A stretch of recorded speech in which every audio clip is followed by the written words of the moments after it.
I pulled $3,100 out of Meta, not with the most ideal deal plays, but dual bottoming tail bars, guys. Very, very powerful. As this second one was growing, went long and actually got out on the new high. All right, now I want you to understand, traders, that this looks like this at the new high. Got in on the surge, creating the second one, stop, profit take on the new high. All right, that's a profit taking rule. When I saw how strong this green bar disappeared, it's almost like it had a peekaboo new high and it disappeared with violence, with power. I immediately go short with a stop above the high and then the drop.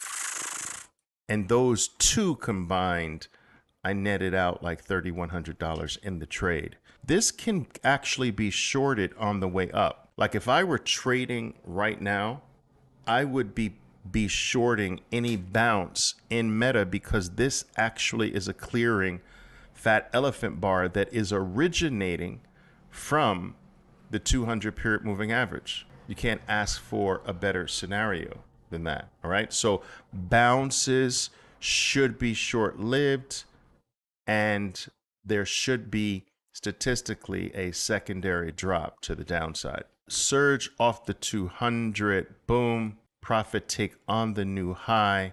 Once the tail developed there, boom, short, drop.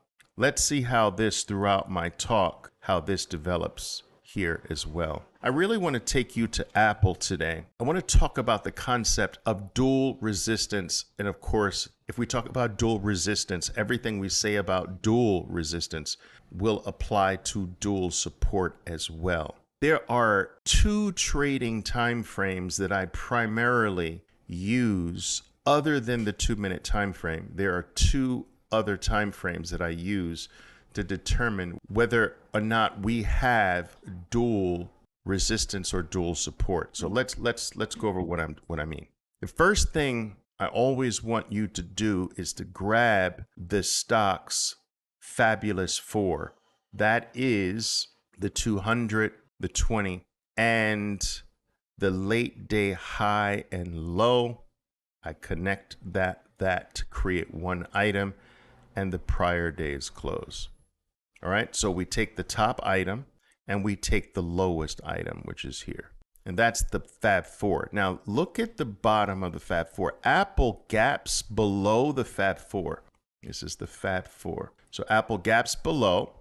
And if we let that 2-minute bar settle over the 2-minute period, it's a do nothing bar. The red is in the middle. We've got tail at the top, tail at the bottom. It's negative, but it's negative neutral. So it's a do nothing bar. So Apple gaps and starts to snap back to the upside. Now, I was with my black team today and several traders took this. They were waiting for the move back to where? Back to the area of resistance, which is the bottom of the Fab 4. Now, it's important to note that no area of resistance, whether it's a moving average resistance, whether it's the bottom of a Fab 4 resistance, no resistance is a skinny line.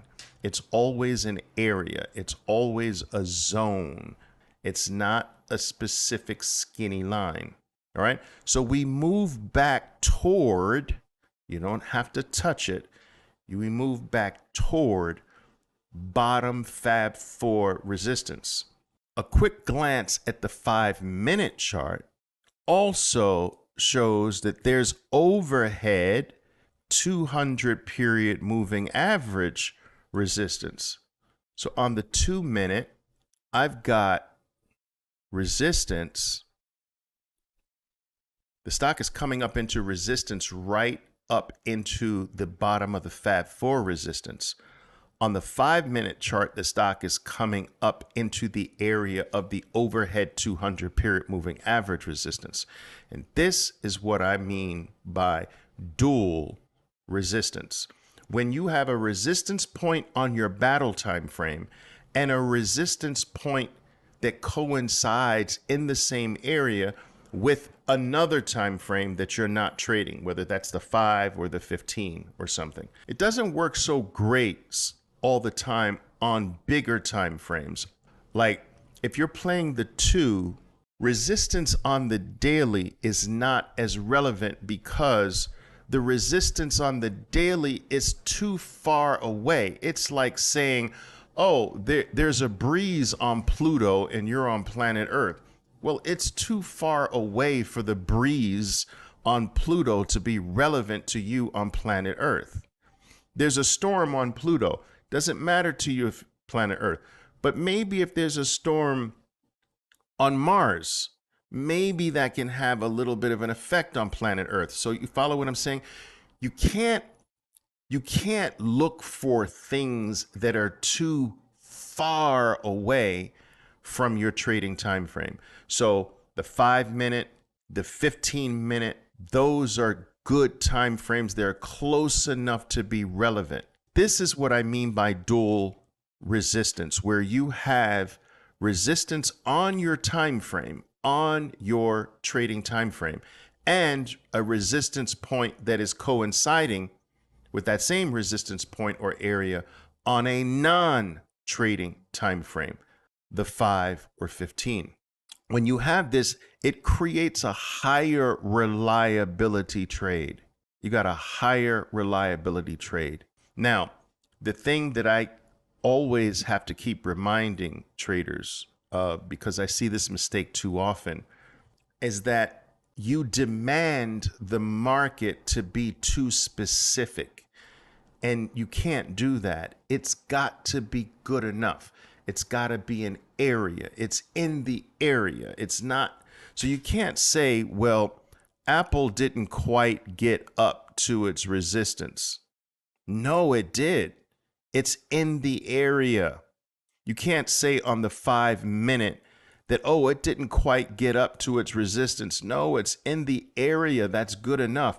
You can't demand from the market that type of specificity. You can't.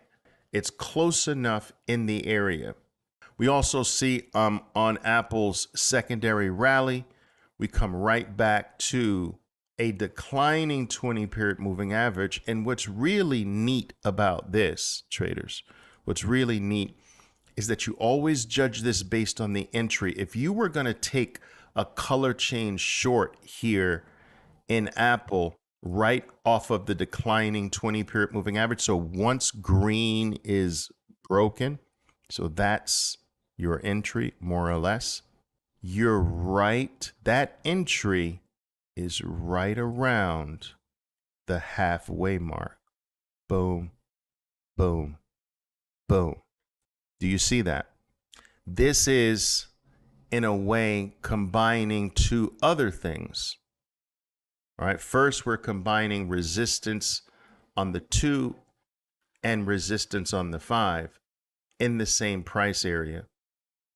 And here we're combining a turning point at the declining 20 with the 50% retracement turning point.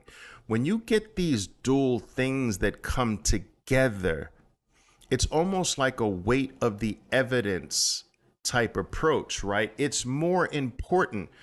The item itself is playable, but if you get something else combined with the item, it takes an exponential jump in terms of relevance, importance, and reliability.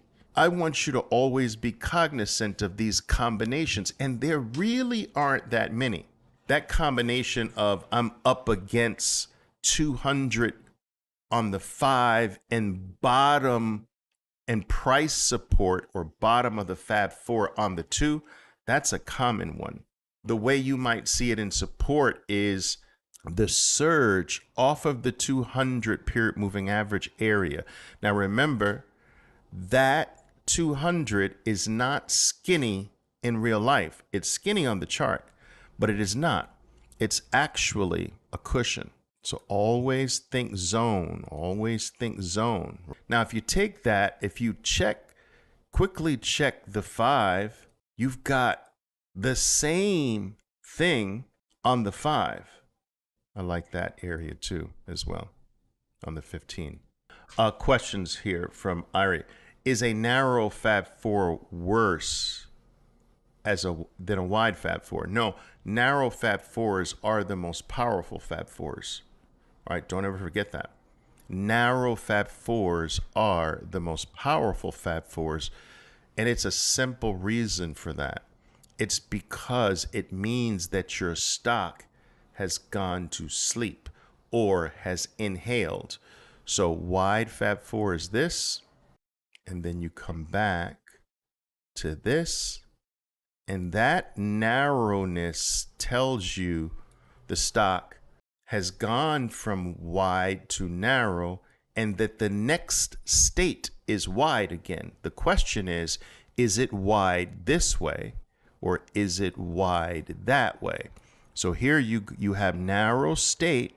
So the question is this going to come out of the narrow state to the upside or downside? Is it going to come out of the narrow state down here? Or is it going to come out of the narrow state up here? You don't have to know that in advance. Just whichever one happens first. Boom, that's your buy. The rest is history. Automatic add on the first color change. Boom, profit take. Boom, profit take. Boom, profit take. Powerful, powerful, powerful, powerful. When you have a stock moving to something or starting from something, listen to me carefully. If you have a stock moving to something, here is the moving to something, guys. Apple is moving to resistance. Okay, that's the resistance area. So Apple is moving to resistance. You want to quickly check the 5 and the 15 to see if that this area is also coinciding with something on those time frames. Boom, it's coinciding with the 200 in that area. And if you get something on the other time frame that's also confirming the resistance or support, that play gets double the importance. That's coming to something. The Starbucks is the starting from something scenario. So when something starts from something, so I'm starting on my 2-minute, I'm starting from the 200. Let me just quickly check to see if another time frame confirms or gives me something else. Yes, it's starting from the area of the 200 there too. This gets double the importance. And this can become very, very useful when you've got too many plays. You might have 3 plays off the open and you're like, well, which one do I do?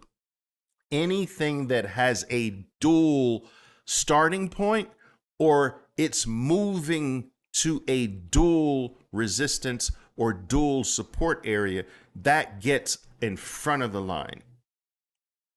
Versus anything that's a play, but it's just a singular play.